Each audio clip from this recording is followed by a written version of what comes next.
At the Roselle Center for Healing, we care about your health and want to help you take your health in a new direction, far from drugs and surgery. Knowledge is the key to optimal wellness and control of your health. We offer free health education on chronic health conditions and natural integrative medicine treatments. Register for free today.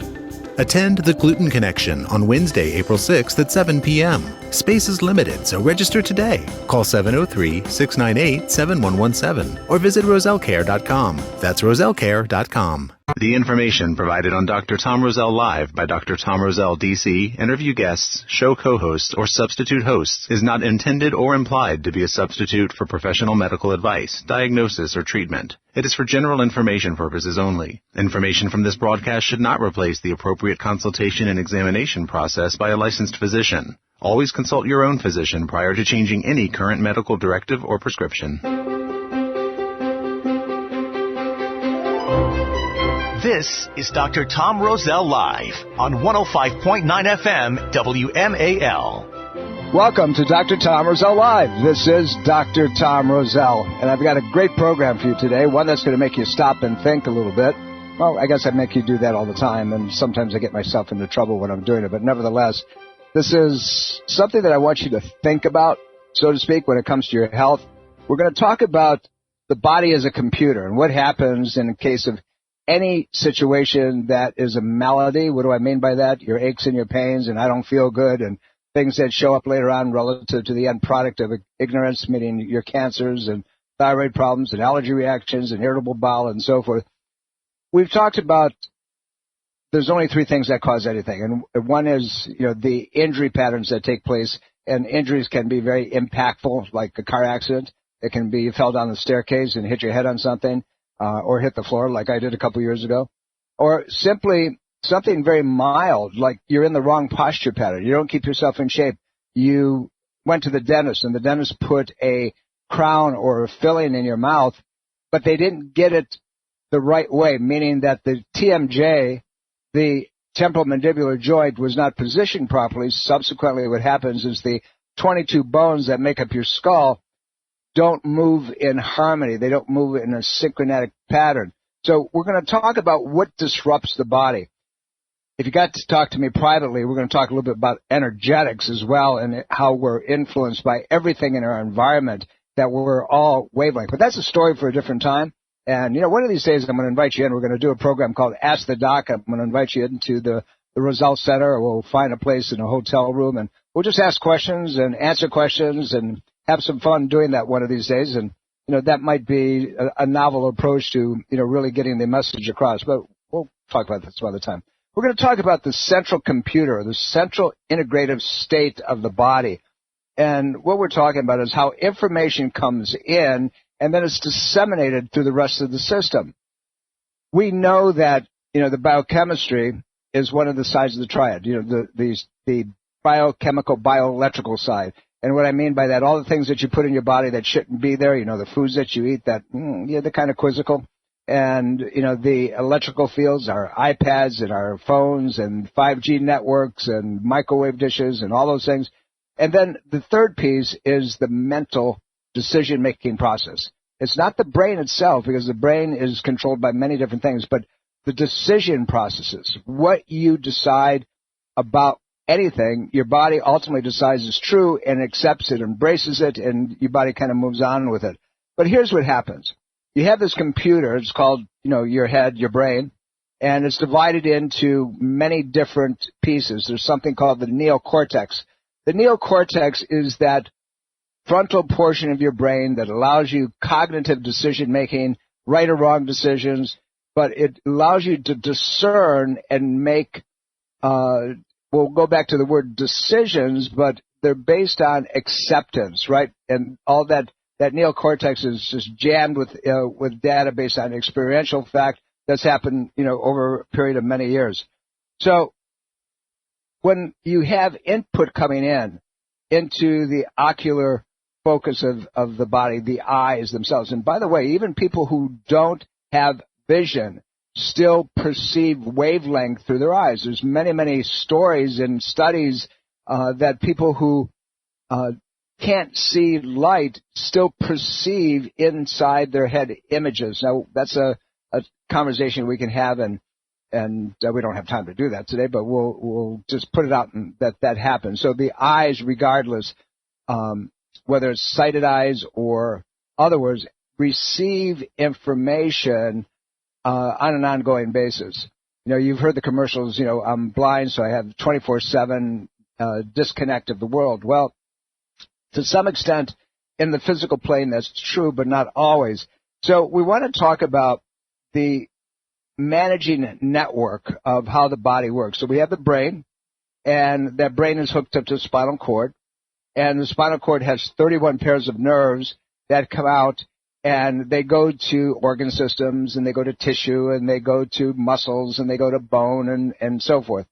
So this computer system, this brain, spinal cord, 31 pairs of nerves, plus the nerves that come from the brain, and those nerves are cranial nerves. You've heard the term vagus nerve and ocular nerves and auditory nerves and things of that nature. So there's all of these neurological signaling devices that are either inputs, meaning that you're registering information, or you're putting out information, telling your body what to do, making your muscles tighten up, making your muscles relax, making your heart beat the way it's supposed to. And then if you subdivide, and I know I'm getting a little bit technical, but if you subdivide the body into many different systems, you're going to notice that each one of these systems has a uniqueness to it. One that it cooperates with everybody else, but it also has its own zone, if you will, of influence. So the lower pelvic area, the perineum, where our genitalia are, has its own mini brain, if you will. Yeah, guys, I did put that out there, right? So we'll kind of shrug that off a little bit. But nevertheless, there's an area at the lower portion of the body called the celiac nerve plexus. And these are nerves that control the function of the lower portion of the body, sends signals, generates hormones. There's a tremendous amount of energy there. When you think about energetics, think about how much energy it really takes to conceive and make a child. Well, that has to be controlled locally. It's not controlled further up. But the signal to that area from the brain all the way down has to be intact, because we know there's many other communications from the pituitary and how it affects the gonads and the like. Then if we move up, we have other areas. We have the intestinal tract, and they have neurological signaling that goes on there. Then we have the middle of your body, the areas of the liver and the gallbladder and kidney and so forth. And then we move up and we have the heart. Then we move up further. We have the throat and the thyroid and things that are associated. Then we move up to the head. And then we have pituitary, and we have pineal, and then we have the top of the head if we want to, and that's the mainframe. So what we have to understand is they're independent, but they're all interconnected in how they work together. So that takes us back to structural, chemical, emotional, because the support mechanism has to be entrained, if you will, in a way that they all work in synchrony to each other. Just think about it this way. Whatever energy, whatever input is the strongest in the body, your body will at one point go into an agreement, if you will, we'll use that term, and everything begins to look like that. So if you took a tuning fork and you hit the tuning fork and it has a vibration, and you have another tuning fork over here and you hit that tuning fork, it has a vibration. When you hit them both together, and you bring them together, the one that has the strongest vibrational field will influence the other one to allow it to work exactly the same way. So you have this synchronicity, if you will, that takes place, and everything joins in over a period of time. Now, the more input, let's say that you have 4 areas out here that are not working the way they're supposed to, and you have 10 over here that are working the way they're supposed to. Pretty soon, if you begin to bring them together and harmonize them, the 4 that aren't working will be influenced by the 10 that are working properly, providing that the energetics are the same. So what's that got to do with your cancer? What's that got to do with your back pain? What's that got to do with anything that is wrong with your body? Well, we can all take a little insult. We can all maybe eat something that we shouldn't eat. We can be exposed to something that is deleterious, And our bodies, if it's supported properly, has the mechanisms to be able to handle that. It's not disruptive, if you will. But the more impact that's negative, the more things we do that we shouldn't be doing, at one point overwhelms the good stuff and begins to suppress it. So let's say that, you're getting that candy bar at noontime because you don't have time for lunch. And then you get a soda later on because your blood sugar is dropping. And you're not sleeping through the night the way you want to sleep through the night. And you're limping along, you have an injury pattern that you're showing pain as an expression. So you're taking medications to do that. You're doing a little bit here, a little bit here, a little bit there. So that body that's supposed to be working in harmony now is influenced by a lot of different negative patterns. And pretty soon, everything in your body begins to go into an agreement and begins to act as if it was already injured. It was injured because of the exposure to the negative patterns that we were putting up with or dealt with, or maybe if I have, it's not going to bother me, I'm just doing this.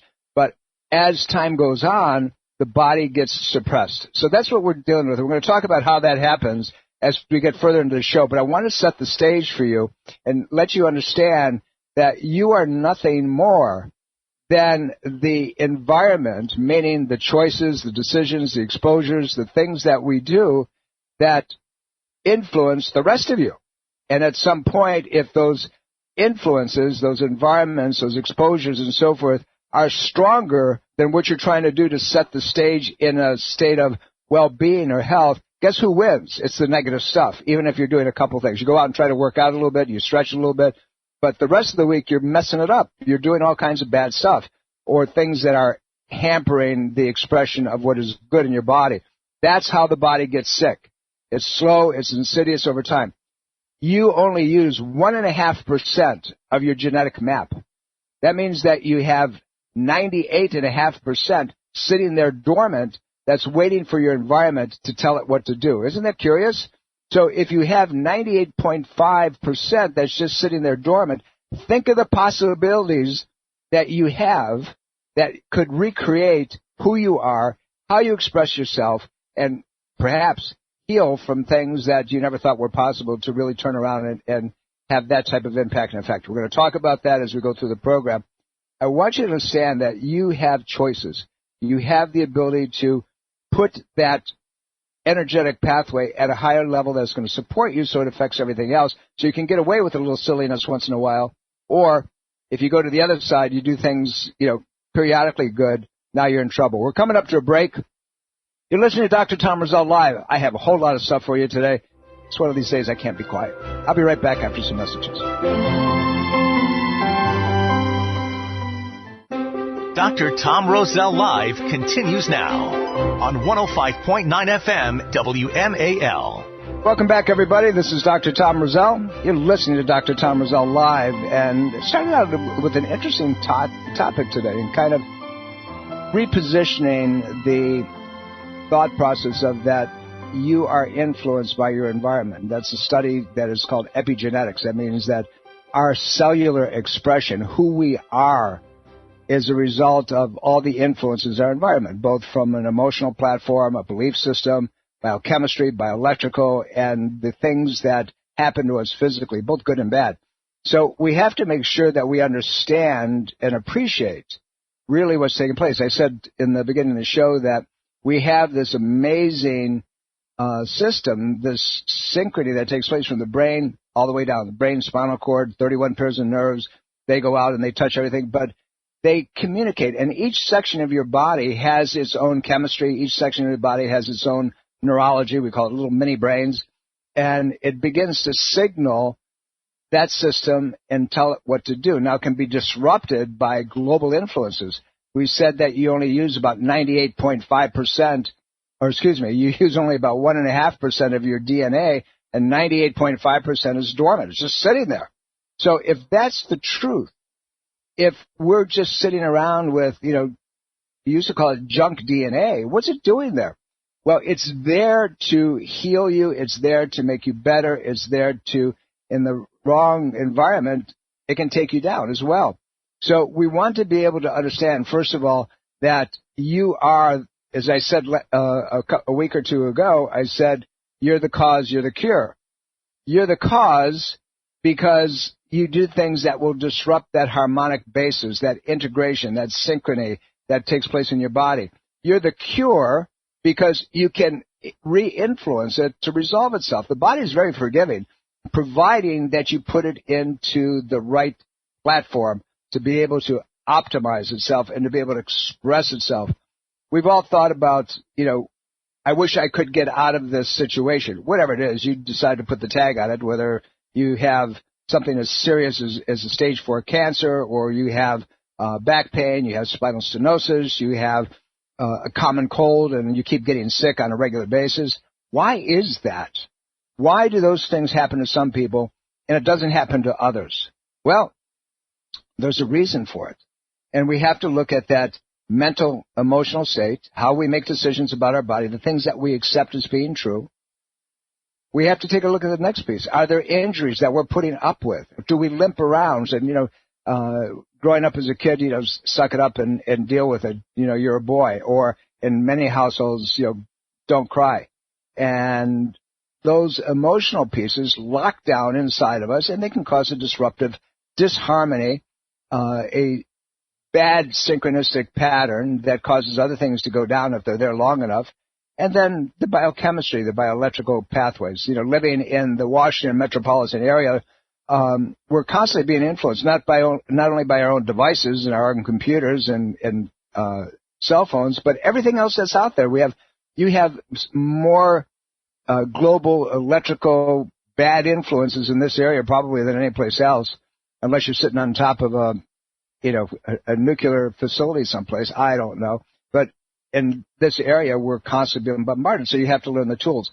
The point I'm trying to make is simply this. Your body works independently and interdependently with itself.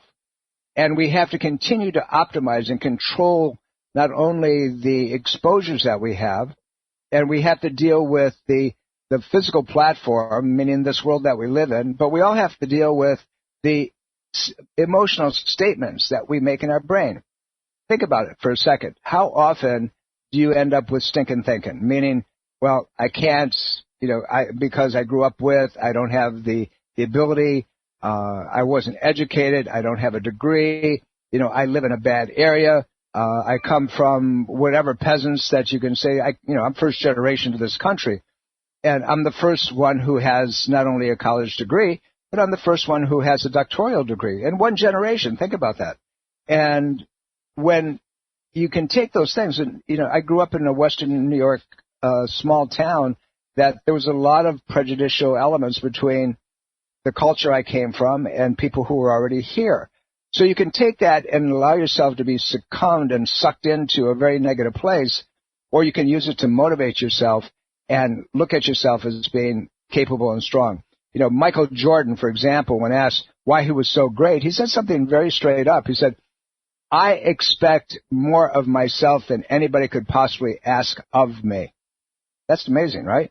So why is it that we put up with mediocrity? And I'm going to carry that through in the next part of the program. And what that really means relative to our exposures, what that really means relative to how we handle our body, our willingness to do certain things, and accepting the fact, oh my God, I'm just getting older. And, what do I expect from my age? And, these things happen to everybody. And I'm telling you, this is one boy that's sitting here that doesn't accept that at any level whatsoever. So I want you to remember, we're talking about this computerized system. We're going to talk about how, in the next segment of the program, how the toxic disturbances affect that. That means our environmental impact. Interesting program. I could talk to you for several hours on the subject, and hopefully you'll take a piece of this and apply it so you save yourself. We're coming up to a break. You're listening to Dr. Tom Roselle Live. Don't go away. I have a whole lot more. This is Dr. Tom Roselle Live on WMAL. Welcome back, everybody. Dr. Tom Roselle here. You're listening to Dr. Tom Roselle Live. We're talking about something that maybe most of us haven't appreciated. It comes off a platform that I had listened to years ago.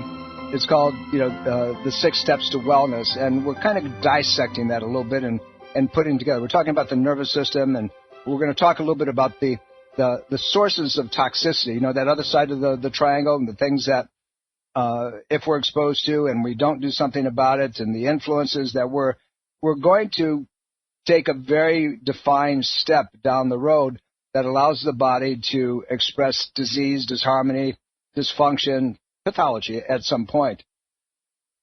So when we're talking about sources of toxic disturbance, and remember, I didn't say biochemical, but toxic disturbance, things that break the body down.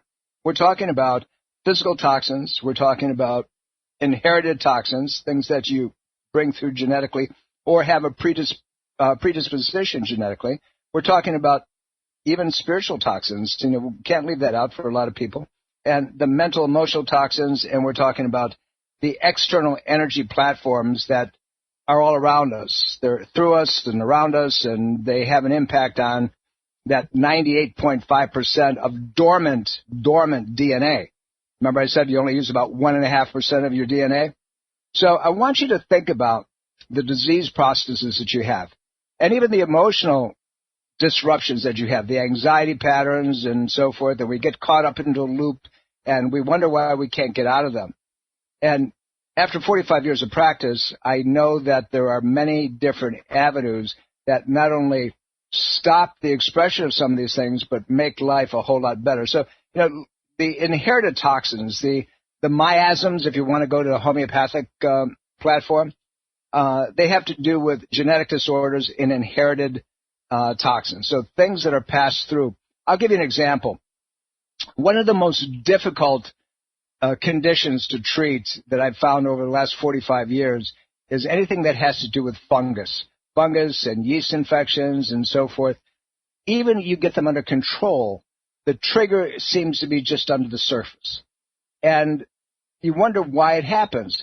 Two people, one from one family, one from another family, eat the same way, do the same things, and we know that the predispositions to those things are like dairy products and peanuts and peanut butter and fast-acting sugars and alcohol and the like, and they will cause that to occur. You know, if you're an athlete, often you'll have the rashes underneath your arms, you'll have them in between your legs. Those are irritations due to mold and fungus. But some people don't have that. Why is it? The predisposition is passed down genetically in many, many cases, the majority of cases. And ladies, I'm sorry to tell you, but it seems to be passed down through the maternal side. So if your mother had a mold or yeast problem, the chances are that you're going to be predisposed to it. Doesn't mean that you're going to get it if everything is good in your life and well balanced and perfect. But guys, the same thing. If your mother has a predisposition to that, you will probably have a greater tendency to mold and yeast and those sort of things. So you have to understand that there's a linkage there, but they're very difficult to change unless you really change everything, change the neurological input so the tissue can begin to reorganize itself, change the biochemistry, and then get your headspace to where it begins to shift as well. So inherited toxins, we're talking about things that are passed through genetically and things that, you know, we can trace back Aunt Grandma and, you know, Aunt Mary and so forth. And same thing with guys, you know, well, Uncle Fred had this and my dad had this and so forth. Then we look at the physical toxins, okay? Things that influence the body, metabolic waste, things that, you know, that are out there, free radical waste. We have heard about free radical damage. What is a free radical? When you talk about a bonded molecule, for example, water, it's called H2O. 2 parts hydrogen to 1 part oxygen. It's complete. It's bonded. There's no open attachment.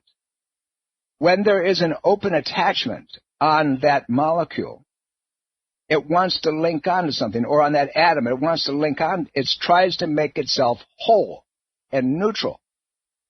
So water is inert. It's not going to cause a problem with virtually anybody unless it has toxins in the water. But something that is just a hydrogen atom, or there's an excess of hydrogen in this one molecule, has a charge. We'll talk about charge, meaning it's looking to link on to something. So most environmental toxins have an open charge, I mean, it is looking to bind on something, and guess what it binds? On you. It's looking to attach itself to make itself whole. And unfortunately, when we have to give of ourselves to make something whole, there's usually a cost resolved with that, and you begin to break down, and you become more predisposed. So the more tissue that it binds to, the more toxins cause the body to predispose to cancers and other pathologies and so forth. When we have digestive waste, now these physical toxins can come from any place, but digestive waste, things that we have in our body, that they overwhelm the lymphatic channels.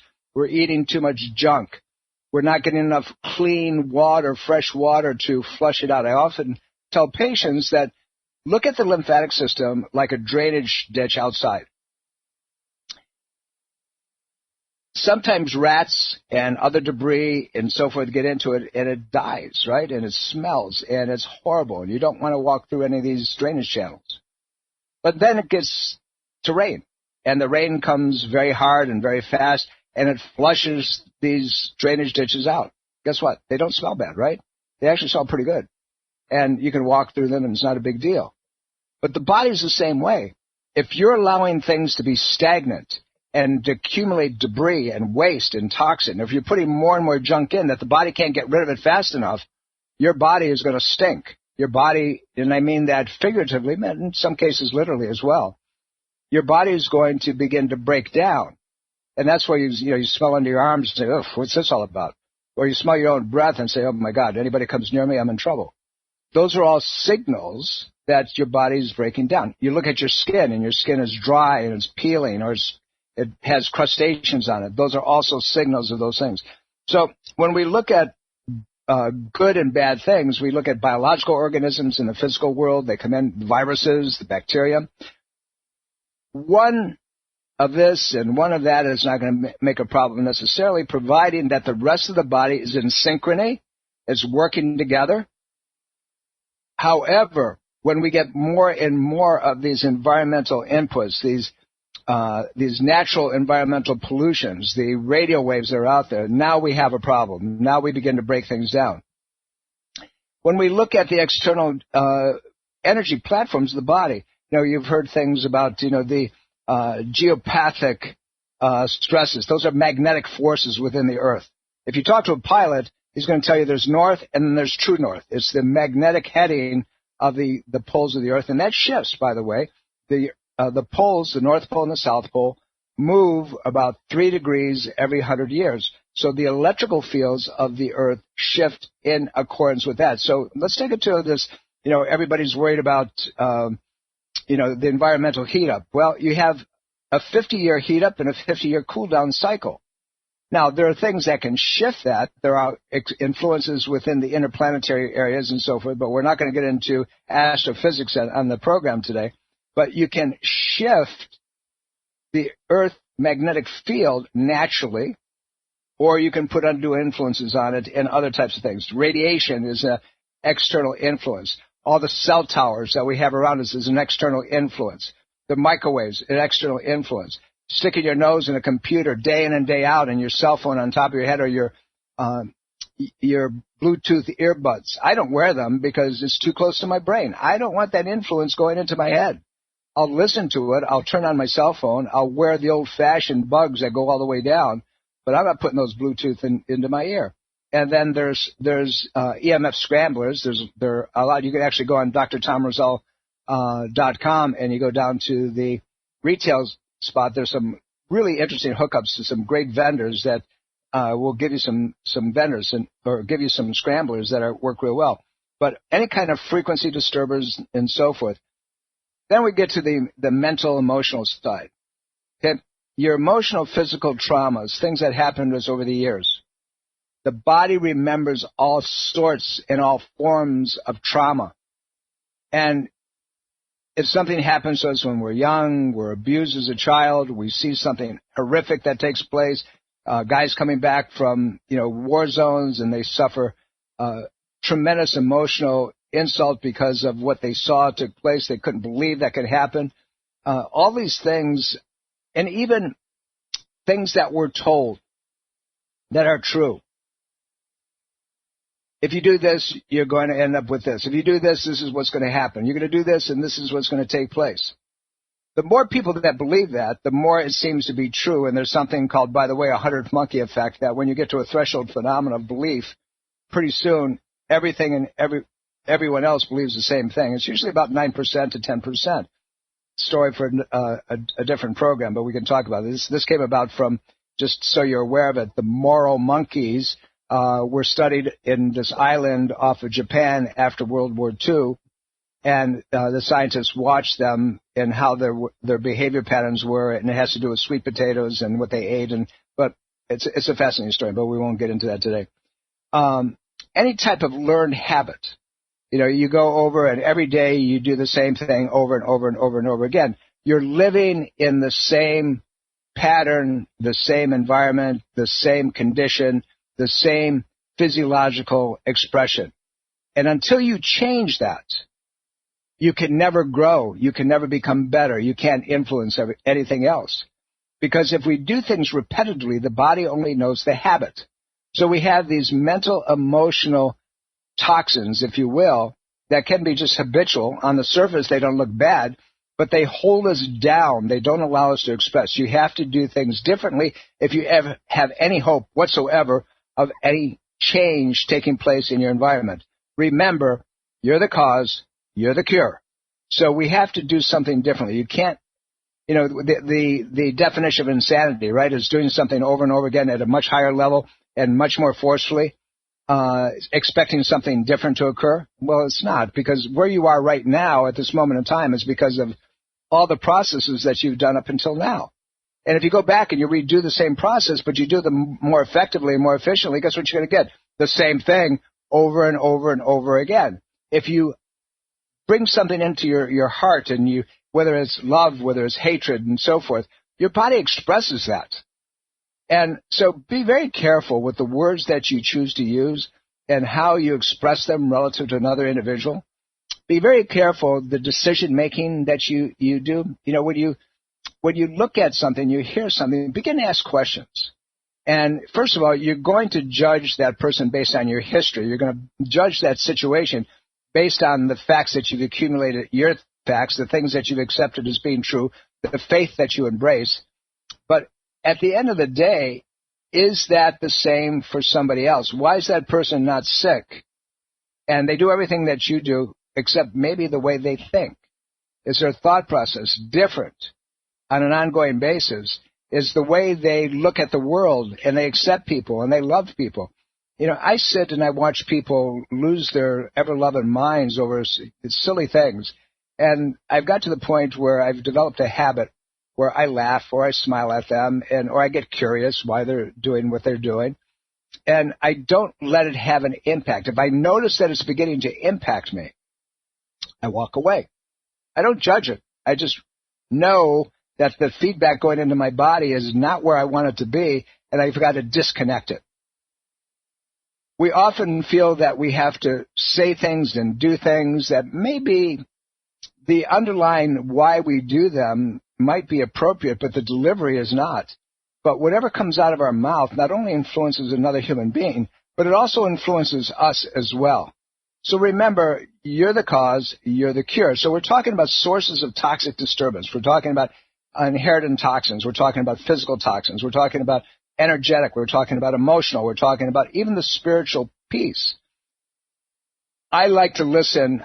I'm a guy of faith, and I like to listen to people who are very motivating and uplifting, taking the pieces of scripture on everybody's good book and say, this is what our Creator wants us to believe, and not in a negative pattern. I'm the guy that you motivate me by positive, moving forward types of things, not obstructive, watch for the alligators type of situation.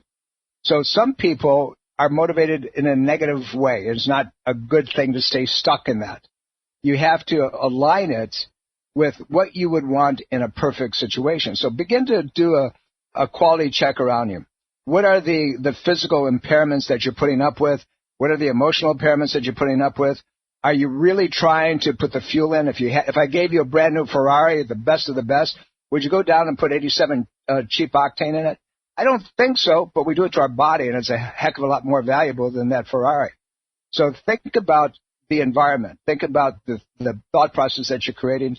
And just remember, everything we've talked about so far can be reversed. Your body is extremely forgiving. It'll do virtually everything that you want it to do. And we'll talk about that just a little bit as we come back after the break. But I want you to understand that you're the cause, you're the cure, but we have to be aware of what we're causing and by our influences. We're coming up to a break.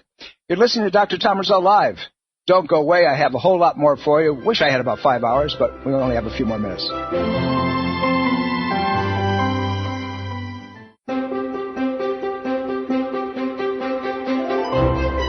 This is Dr. Tom Roselle Live on 105.9 FM WMAL. Welcome back, everybody. This is Dr. Tom Roselle. You're listening to Dr. Tom Roselle Live as you do every Sunday at high noon on the Eastern Seaboard, right out of the good old Washington metropolitan area. And, we do this program ongoing simply because of the fact that I want to make sure that you have all the tools on an ongoing basis to be able to help yourself and to be strong against the slings and arrows of environment and our times and so forth, because your body has the ability to live well, and I want you to live well. And, when you look at how we were designed, everything that you have within your body was designed to optimize your existence on this planet for many years. Unfortunately, we cut it short. We check out at 78 years on an average, or 77 years, and where we should be at 130 and live well. You should start this life like a big, bright candle and then kind of snuff out real quick. You shouldn't have to linger. But if you want to see what happens because of our environmental impact and the things that we've been talking about, take a walk through a nursing home sometime. I mean, not just in assisted care, but people who are in full nursing, and take a look what's happened to them over a period of time. They are nothing more, in my opinion, of the manifestation of decisions that we've been touching upon and talking upon on the program today. There's a book that I read many years ago, and I've reread a couple times, and it's the author's Paul Zane Pilzer, and he wrote a book called God Wants You to Be Rich. So let's just touch upon that for a second. God wants you to be rich. So Pilzer dispels the myth that the world of riches is like a pie. It's like if you cut it up that someone is going to get some and other people are not. And so if we look at our creation and that we have everything that it takes to optimize the expression of life within our body, then why doesn't it happen that way? Why is it that some of us seem to be impervious to anything that's insulting to the body and we do well, and some of us are not? How does that happen? Understand that there's several laws. There's laws of economics and, the productivity and technology and so forth. And there's laws of alchemy, the things that we have externally that influence our body. And then there's, different breakdowns of that. So what I want to say to you is if we're not expressing ourselves optimally, if we're not living our genetic map 130 years and living it well, not limping along, why is that? You're the cause, you're the cure. So if we have this 98.5% dormant DNA that's just sitting there, why isn't it that all of us aren't taught how to unfold that to our benefit? Well, the truth of it is you can. And that's the study of epigenetics that we've been touching upon repetitively now over a period of time. I want to give you the tools. I want to at least put the bug in your head that you can do something about where you are right now. You can live optimally. You don't have to schlep along. You're the cause, you're the cure. So as we talked about all the expressions that the body goes through relative to its environmental influences and thought processes, realize that you can resolve that, but you have to begin to upregulate each one of those pieces. That's why we do the program. I want to give you a thought that says, oh, I didn't know that, or this guy's crazy. Remember, my job is to provoke you, is to get you to think a little differently, to make you get uncomfortable and say, maybe I better change the way I think. We're here every week to do that and to give you everything I can possibly give you. And we continue to do it because I'm here to serve you And I do it for one reason, is that I love you all. We'll be back next week with a much, much more in-depth look at some other pieces of the puzzle. I'll see you then. Bye. This is Dr. Tom Roselle, author of Ageless Health. Health is a do-it-yourself program. My book, now also available in audio version, is a step-by-step program of how to take control of your health and wellness without drugs or needless surgery. You have the capacity to change your health and level of well-being. Take control of your health today and order Health is a do-it-yourself program. For more information and to order, please visit AGELESSHealthBook.com. That's AGELESSHealthBook.com. At the Roselle Center for Healing, we care about your health and want to help you take your health in a new direction, far from drugs and surgery. Knowledge is the key to optimal wellness and control of your health. We offer free health education on chronic health conditions and natural integrative medicine treatments. Register for free today. Attend The Gluten Connection on Wednesday, April 6th at 7 p.m. Space is limited, so register today. Call 703-698-7117 or visit rosellcare.com. That's rosellcare.com. This is Dr. Tom Roselle. After 43 years of practice and over 1 million patient visits, the Roselle Center for Healing knows what works and knows how you can take control of your health and wellness. My team of doctors practice 21st century integrative medicine. Whether you suffer from chronic pain and fatigue, allergies or headaches, we can help. Take charge of your health before it's too late. Make an appointment today. Call 703-698-7117 or visit online at rosellcare.com. That's rosellcare.com.